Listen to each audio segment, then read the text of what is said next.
Hello，大家好，欢迎大家再度回来以色列美角的频道。那今天是同一天，也是7月1号。妈妈陪我们一起去巴迪扬，就是被伊朗炸的那个公寓，然后我们就到人质广场，然后就刚好碰到也门丢来的导弹，所以我们就跟以色列人一起去跑防空洞了。所以我就想要问一下妈妈，整体下来有什么样的想法？你跑防空洞的时候也很从容，你那个时候有想说啊，他如果那个导弹没有被以色列拦截的话，那可能也被炸毁啊，有那样子的画面出现在你的脑海中吗？其实我从来没有想过这些画面会真的发生在我身边，但是并不是代表说它不会发生。可能一个方面是我相信平安是在神的手中，你整天就是好像搞了杯弓蛇影，其实对自己的生活并没有好处。另外一个就是说，警报响了，你就去躲，就这么简单。我们基督徒的信心不是建立在挑战神的权威上面，挑战神的主权上面。我们人有人应该尽的本分，不代表我相信说平安在神的手中，我就可以这么潇洒大方。因为我人的本分就是我要尽到，今天政府跟你说你听见的这些警报声，你要躲到防空洞，那我就尽我应该做到的本分。我觉得说我就做到这样子，但是生命真的是就是在神的手中。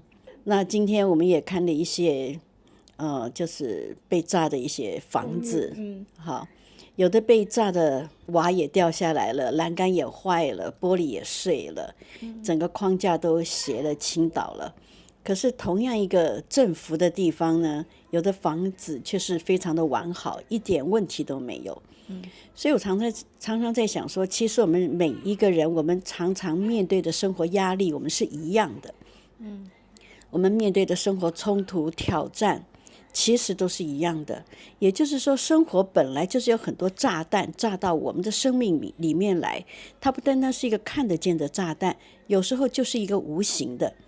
但是它的震波会，就是说每一个人他被震波所影响到的受灾程度，它不一样。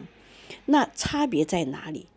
那些没有受到这些政府去影响的，我觉得就是它的建材好，不管是房子结构，还是说它的那个门窗玻璃各个方面，它都考量到这些系数了，防震啊、防灾呀、防震、防炸弹。哈，在比较老一点的房子，可能只是防风、防水，没有防到这些震。地震或者说是过来的导弹。那我觉得说这些东西并不是有灾难来的时候我们才开始在建立基督徒的生命，而是平常就已经开始打造自己基督徒的生命的这个抗压力。就好像耶稣说的，要把生命建造在磐石上面，风吹雨来的时候就不会垮。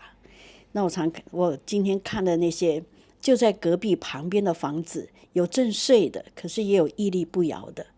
那就是祈勉自己，生命就是要建造在平常的根基上面。然后我就看那些譬如说今天的那个人质广场，还是那这些受难者的家属出来，还有很多人的去安慰，或者说去参与，表示精神上面的支持。那或许会有人说，都已经过了那么久了，为什么一直要老调重弹？都已经这么久，600多天了。那时候我就是在想说，以色列跟伊朗12天最低限度可以谈判，最低限度暂时停火。那以色列他打伊朗，他可以放手，为什么一个小小的哈马斯代理战争打了600多天？其实只有一个原因，就是人质在他们手上。所以以色列他不能够放手去做，他考量到这些人，不管这些人是活着还是尸体，我觉得说以色列都在乎，所以他没有放手去做。那这也是让我想到说，我们今天其实上帝要来收拾这个地球很简单，他要来收拾撒旦很简单。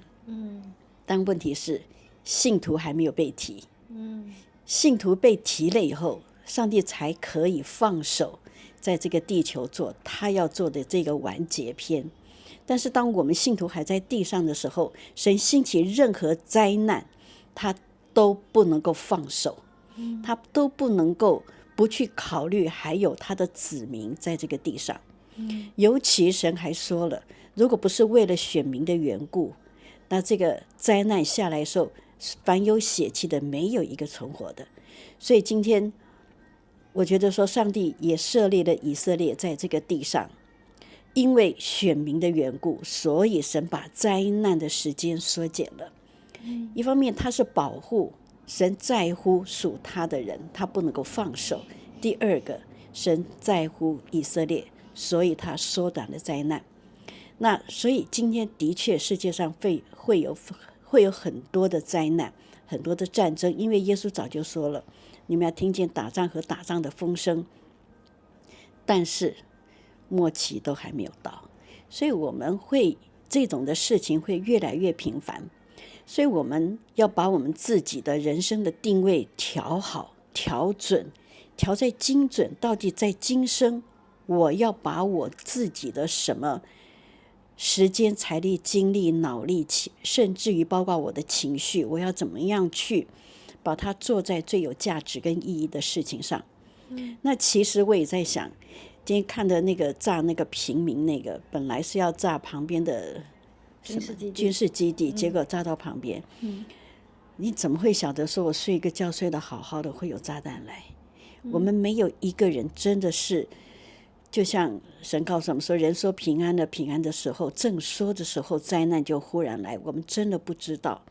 所以我们有确据、有把握的，就是把我们的投资放在神所说的那个贼不能够来到，然后也这个虫子也不会咬，不会朽坏的天国。每一次看到这些，或者我想到这些，我想到的都是永恒的价值。